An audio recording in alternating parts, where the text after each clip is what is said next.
Miseejii adda addaadhaa namni isin ergee egaa isin ergeen booda yaada isaadhaa jijjiiree of biraa akka isin biraayis badutti dileetti godhe yookiin ammoo isin duraa balleesse akkaataa karaa salphaa ta'een miseejii san deebiftanii arguu dandeessan isin barsa. Miseejii namni waatsaappiidhaan isin ergee dileetti of biraa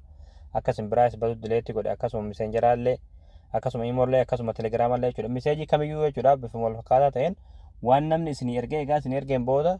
yaada isaadhaa jijjiiree of biraa akka isin biraayis badutti miseejii san dileetti isin duraa godhe isin deebiftanii salphumatti ergachuu dandeessan jechuudha. Egaa daawwattoon kiyyawwan kana kan baay'een ergeetti faatu viidiyoo kan laayik share gochuun afaan hordofaa. Aappii tokko bilbila keessatti gabbifachuu isin barbaachisa. Aappii kana gabbifachuudhaaf as Google Chrome keessatti galtanii achi booda bakka sarchii irratti tokko kiliikni gootu achi booda bakka sarchii irratti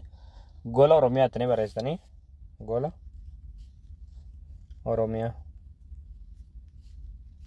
achi booda gola Oromiyaa kan jiru irratti baasa irratti tokko kiliikni gootu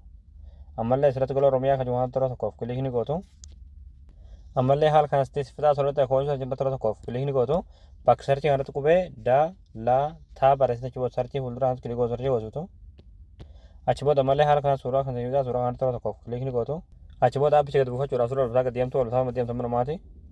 achi booda dhumarratti qalamatii baanaan kan barraa aappii asutu qaa buufadhaa akka jajjalatti daawulood keessatti daawulood kan suutaniiti aappii kana biluu keessatti gad buufatanii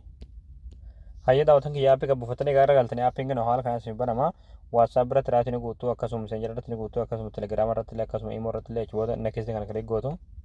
achi booda aappiin kun haala kanaan isin banama jechuudha. Amma booda meseejii namni WhatsAppidhaan isin ergee Messengeraan isin ergee Telegiramaan isin ergee Imo isin ergee hundinuu asirra gala jechuudha. Meseejii namni